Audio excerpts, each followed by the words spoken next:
African Americans Journey to the White House. Hi, my name is Michael. I want to discuss our history from the beginning, African history, and African American history, which are two chapters in our book of life. These things happened a long time ago by the evildoers of the past. Please don't be angry about some of the history we are about to indulge in. This is our history. Embrace it. Please do your own research to verify these facts.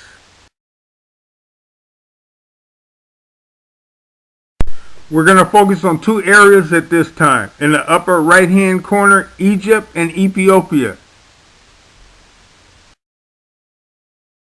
A gift of heritage.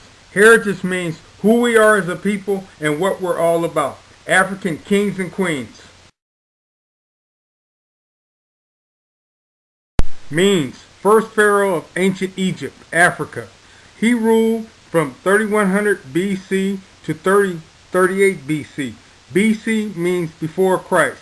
Over 5,000 years ago, Menes was the most powerful man in the world. African kings and queens to follow look like us. They are us. Pharaoh Akhenaten and Queen Nefertiti ruled Egypt from 1379 BC to 1362 BC. He was the only pharaoh to believe in one God, the sun god. He was 1,000 years ahead of his time. Here he is to the right here with his wife, Queen Nefertiti, and children worshiping the sun god. The love of King Solomon's life, the beautiful Menkhedia, Queen of Sheba, Ethiopia. She ruled Ethiopia from 960 BC to 930 BC. She heard about King Solomon's great wisdom, and she went to visit him to learn from him. And they fell in love and had a boy child who ruled Ethiopia. Ethiopia and Israel now have a tie that will never be broken.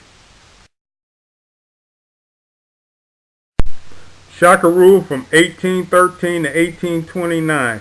Shaka, the king of the Zulus, was one of the fiercest fighters of all time. His tribe of warriors lived in what is now South Africa. Shaka was born in the year 1787. His father was the royal Zulu chief. His mother Nandi was one of the chief's wives. Shaka began his rule with violence. He killed his half-brother and took the throne away from him.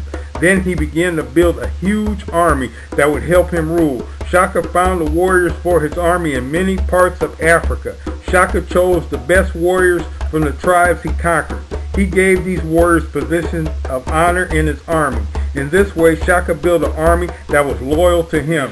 People all over South Africa feared the army of Shaka. All his warriors were perfectly trained, strong, and brave. Shaka was a master at planning battles. Shaka used his mind to win battles.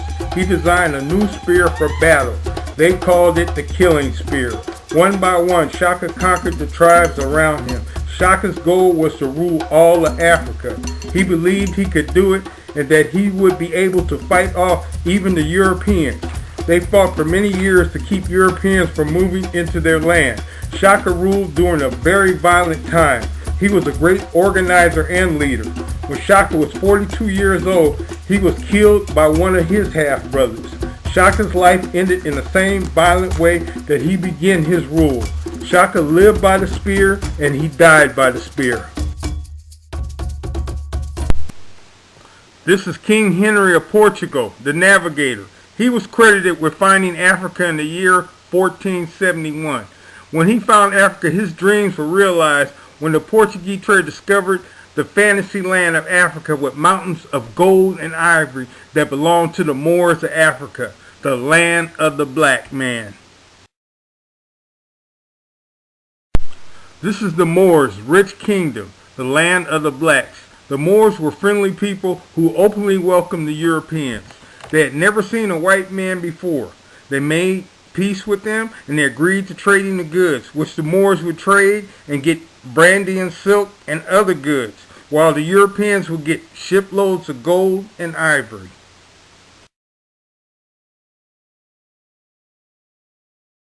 This is King Dahomey of Gizo in the year of 1820 with his woman here. And I want to put him in here because look at his dress. Look at the bright colors. And look at his hat. Look at the stylish hat. This is where we get our style from. This is Africa.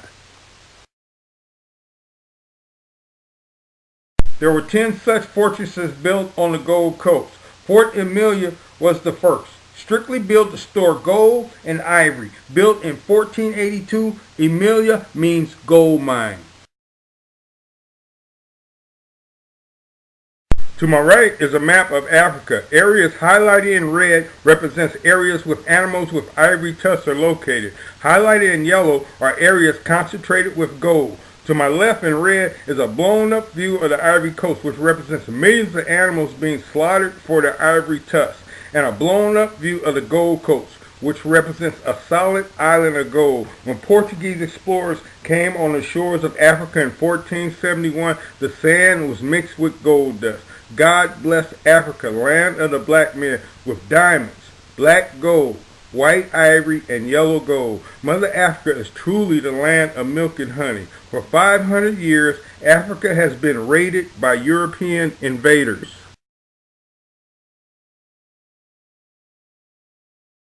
Here Columbus comes to what he called the New World, America, though it was already inhabited by Indians who were there first.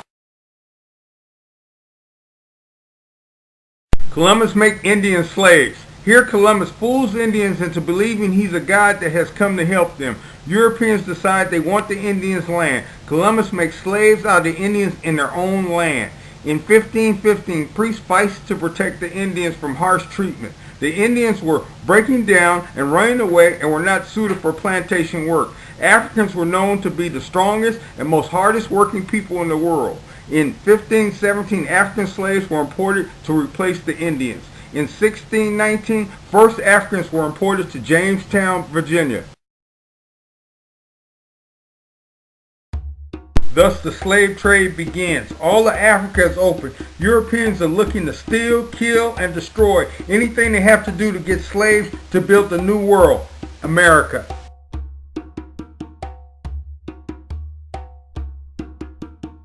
Black ivory. To my left here, this is one of the flags seen flying over the Gold Coast, the British Imperial flag. To my right, this is what it's all about. Animal and human resources, ivory, African slaves, and African gold. Not only did Africans build America, they also paid for it with their gold and ivory. This is Cape Coast Castle. This fortress was built in 1650 by the Swedes to store slaves. From 1660 to 1753, the Swedes, British, French, and Dutch were all battling over this fort for Africans' riches. Also known as Gate of No Return, once Africans entered this fort, they were never seen again. Here is King Alvarado of the Congo in 1664. Danish traders kneeled down to pay respect to King. Here to the left, handing treaty to the king to gain his trust to find out where the gold is so they can take it. They have ships and armor and cannons, which the Africans do not have.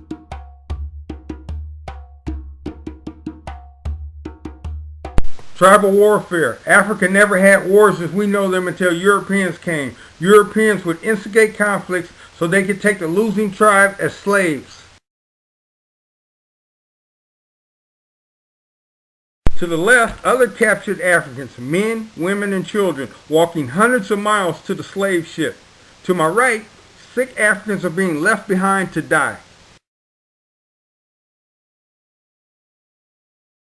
Africans crying and praying as loved ones are being taken to slave ship, helpless, nothing they can do.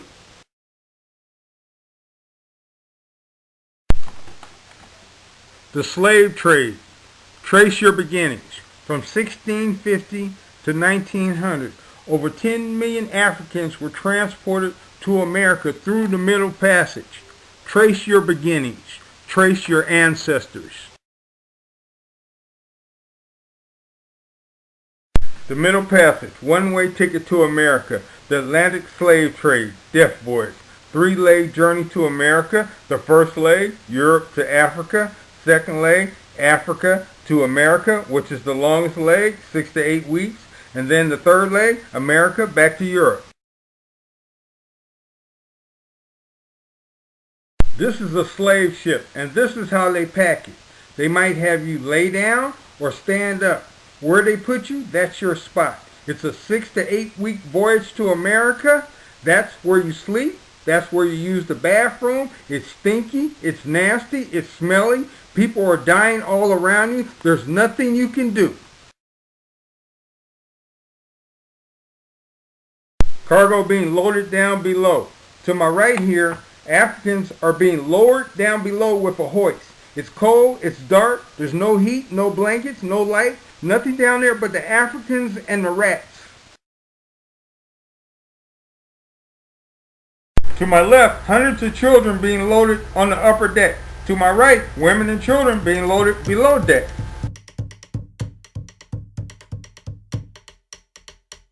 Africans fighting for freedom. As you can see here, somehow they get loose.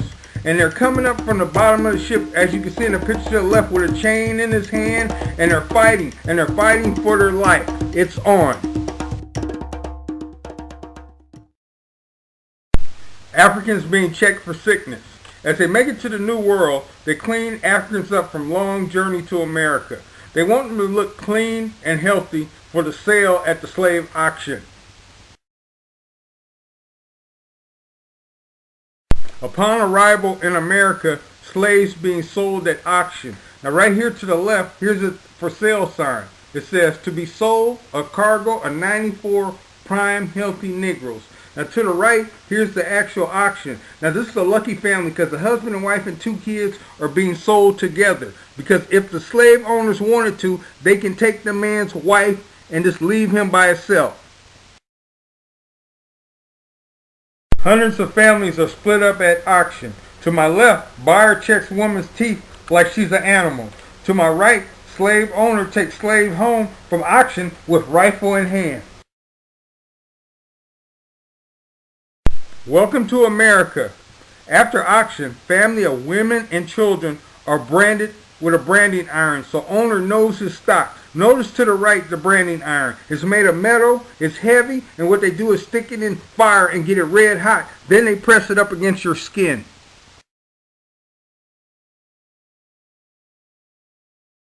Jacques Elijah Jean Captain, born 1745. Captain holds a curious place in African American history at the time when the Europeans were getting an increased share of the African slave trade. Captain was used as a guinea pig. Europeans wanted to know if an African was capable of understanding the tenets of Christianity and hence had a soul to be saved. Europeans believed slavery would be one method of saving these heathens from hell's fire.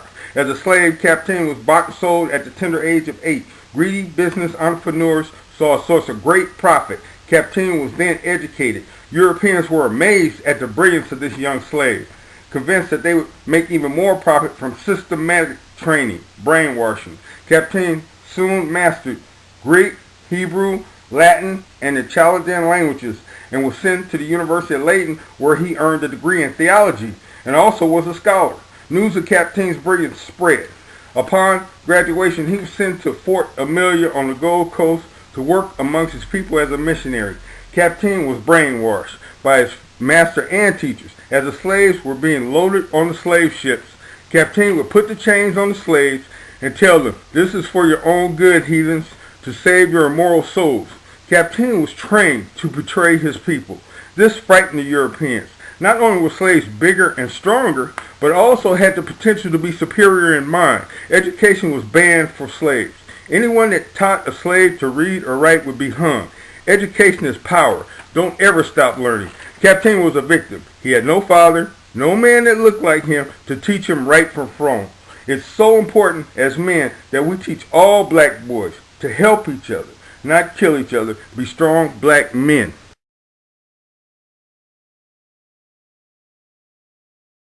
As Africans were brought to the New World, we continued to run away. We wanted our freedom. The Willie Lynch letter changed blacks forever. It was a system that focused on turning Africans against one another by exploiting their differences between dark skin, light skin, house slave, field slave, and so on.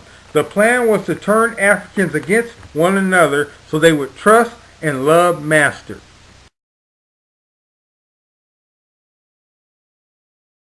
Harsh treatment continued to break African spirit. Here to the left, man is beaten with bullwhip, and to the right, man is burnt with hot coals.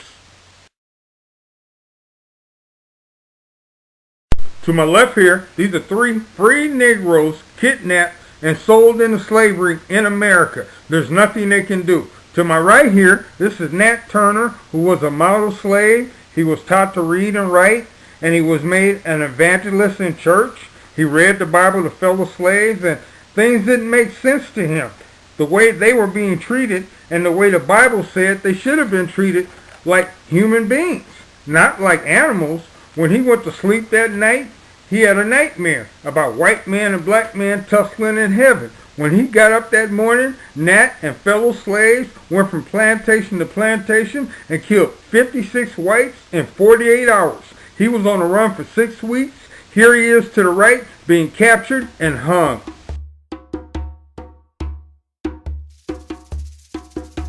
Slave life, 16-hour workday, no pay, 6 days a week. To my left here, husking corn in 1861. To my right, working in the sugar field. Working in the sugar field is a death sentence. They work you to death.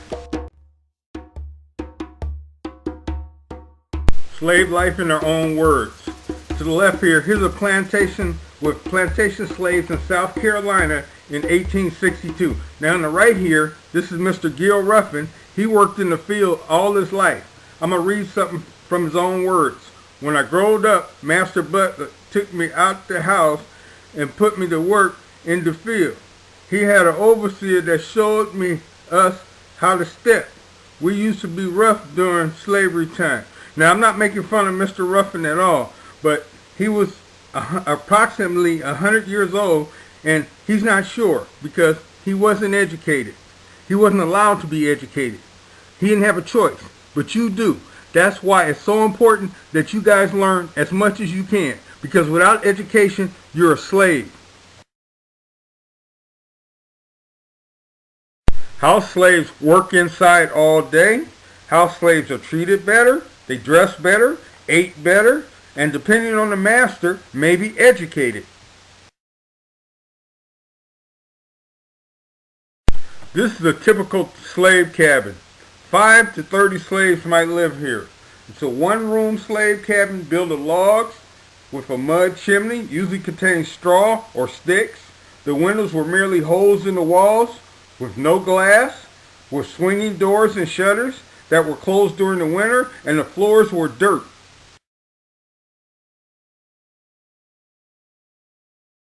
The breeding of slaves for sale. Women's kids sold for profit. You can go to this cabin, pick out a slave, any color, any size, male, female, it doesn't matter. And they are yours. Your property to do whatever you want.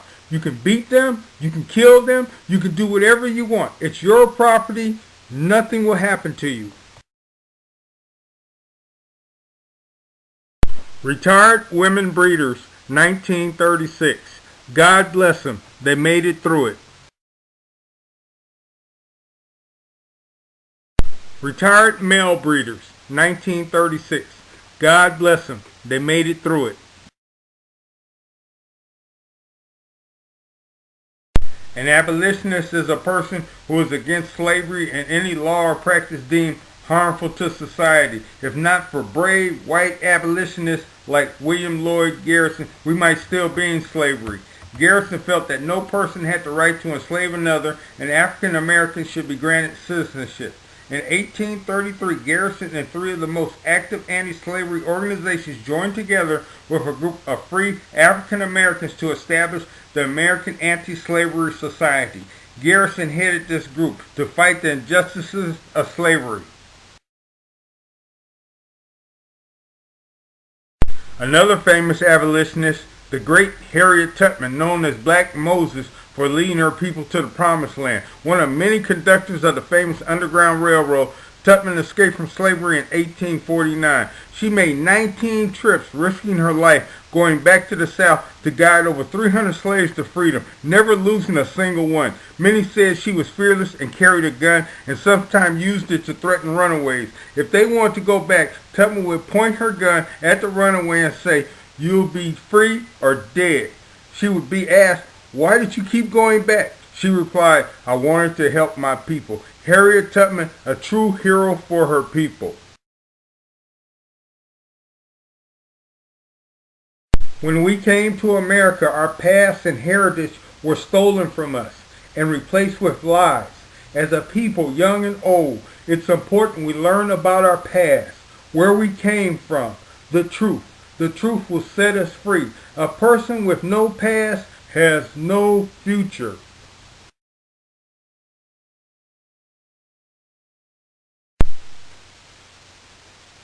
Barack Obama knows his black history. He never gave up. Back where we started from. Don't ever give up. Over 5,000 years ago, a black man named Menes, Pharaoh of Africa, was the most powerful man in the world. And here we are over 5,000 years later. Barack Obama, an African and half European, is the most powerful man in the world. Don't give up. Don't ever give up. Be the best that you can. Work hard. Study hard. Know your history. Study your black history. And above all, make us all proud. Make your ancestors proud. Those ancestors that died so we can live. Thank you.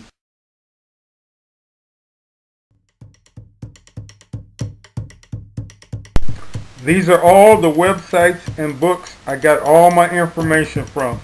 Please look up information to verify these facts. Thank you.